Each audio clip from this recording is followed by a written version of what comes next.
Well, hi folks, Stein North here.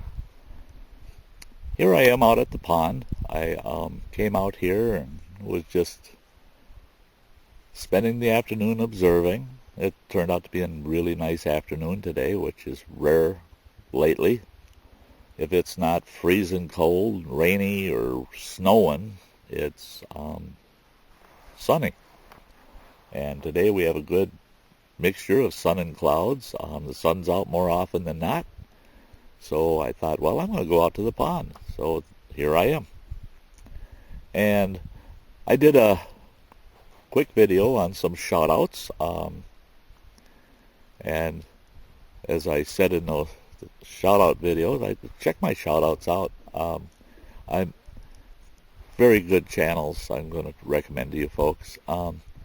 I call them someday shout-outs because on my Sundays I usually I don't know what day it is half the time anyhow. So I figure I'm going to call them someday shout-outs because someday I'll do a shout-out someday during the week. So keep an eye out for my someday shout-outs. But what this video is it's a sty story. I'm going to do a little sty story for you. I don't know why people keep asking me to do more sty stories. So I'll throw another one out there. This one, I'm going to call it That's Fried, Not Poached. You can almost guess what this story is about. Well, when I had my family out west and we were living up in the back country, we lived a minimalist lifestyle.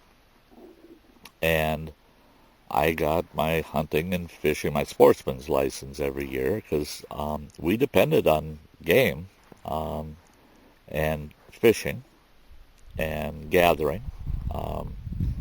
That it's supplanted our diet greatly, and it definitely helped with the budget. For I think it was $60 at that time for the hunting and fishing package. I probably got the equivalent of,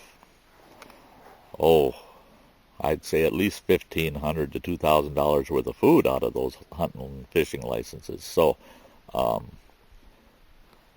to me, hunting and fishing privileges were important. Now, I'm not one to waste food. I'm not one to waste anything if I can avoid it. So one day on my way up to our little backwoods homestead, it's quite the drive up there, and it was in the fall of the year, just before deer season. It was like a week, maybe, before deer season. And I was down in town doing some work, and I jumped in my truck and I headed home, and going down the highway,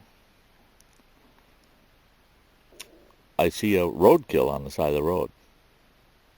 So I pulled over to check that roadkill out because roadkill for me came in handy. I had 2 large dogs, and if the meat wasn't adequate for our consumption, then I would prep it up and feed it to my dogs. Again, that saved on the cost of dog food. But at least the deer wasn't going to waste. So I stopped to check this deer out I saw on the side of the road, see how damaged it was and how fresh it was. A lot of them, of course, weren't very fresh. Well, when I stopped, I walked up to that deer and I looked. I was surprised. Obviously, whatever vehicle had hit it in the head. And I was amazed. The body was still warm. And it was fairly cool outside. It was cold enough that if that deer had been dead for more than an hour or so, the body would have cooled right away, and rigor mortis would have set in. Well, it was limp. It was still flexible. It hadn't even had rigor mortis set in yet. I was amazed. Well, then I got to looking at it a little closer, and it had a bullet hole behind its left ear. It had been hit on the right side, but it had a bullet hole behind its left ear. Well, then I put two and two together, which is real common. The sheriff's department, if they get called to a deer car incident and they arrive on the scene, if the deer is not dead, they'll dispatch the deer by firing a round in the back of the deer's head, typically. So that's what we had there. And obviously whoever hit the deer didn't want the deer. And the sheriff deputy, obviously, he didn't want the deer. So they just left it on the side of the road. I said, well, I'm not going to let that deer go to waste. So I never had any issues before with game wardens on taking roadkill out there. So I grabbed that deer and I field dressed him right there. I pulled him down in the ditch and I field dressed him. And he was fresh. He was still hot on the inside. Field dressed him, propped the cavity open, slid him in the back of my truck, and off I went for home.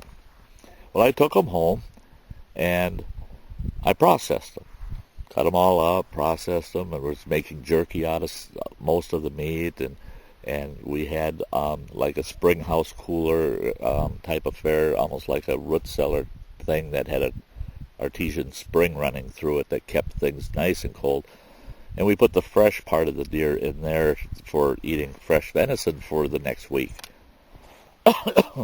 Excuse me.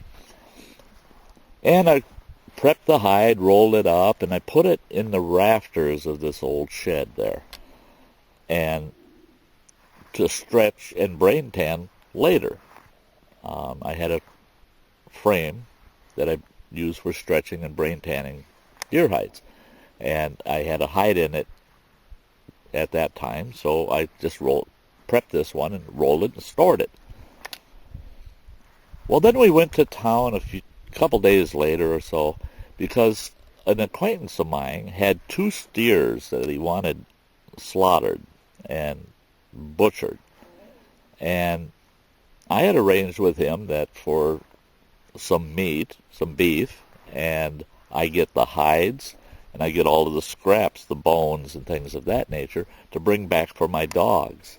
So I went to town and I slaughtered those two steers, and I spent 2 days butchering those. And the wife and I, we butchered them and wrapped them and got them all done for these folks. And then we headed home. And I had the hides in the back of my truck along with the bones and the other scraps. And we get home. We get up to the top of that mountain where our cabin was, and there's the game warden. I get out of the truck, and the game warden says, I want to talk to you about the deer hide that was in that shed. And I said, what about it? And he said, what are you doing with it? I said, well, I'm going to brain tan it. He said, no, why do you even have it? And I said, well, it was a roadkill. I said, I picked up and I brought home. I said, I butchered it up and I prepped the hide and put it up in the rafters till I can brain tan it. He said, well, I'm going to give you a citation for poaching. I said, I didn't poach that deer. I picked it up along the side of the road. It was a roadkill. It's got a bullet hole in the back of its head. I said, the head is still there. Check it out. He says, I don't need to.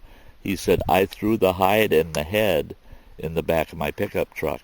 And he says, and I'm going to be arresting you for poaching. I said, you're not arresting me for nothing. I said, I've got a wife and 4 kids right here, and you're not leaving them up here in the back country alone. I said, I didn't break any laws. All I did was pick up a roadkill. No, he was insistent. He's gonna arrest me for poaching. I said, if you think you're going to leave my wife and children up on this mountain, you're going to end up with a battle on your hands. I said, I said, I'll take it to a gunfight if I have to. You can't leave them here for an undetermined amount of time alone. So finally, he walks over towards my pickup truck, and he says, fine, I'm just going to write you the citation, but you're going to have to go to court. And I said, fine, I don't care, but you're not leaving my family up here. And He looked in the back of my pickup truck and he goes, "Oh my gosh, man, what have you got there?"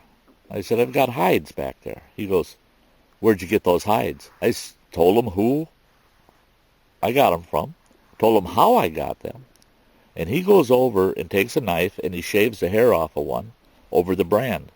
And he says, "Do you have the brand certificate?" Well, no, I'm not from out there. I'm from where I was born and raised. You didn't brand animals. And he says, "If you don't have the brand certificate, I'm going to charge you with cattle rustling." I said, "What? You got to be kidding me. Do I look like Billy the Kid or Jesse James for crying?" I said, "Come on now. I gave you the man's name. Go to town, check it out, go talk to him." Oh, he wasn't going to do that. No way in heck. He was going to take me to jail. And we're back to this, you can't leave my family on the mountain.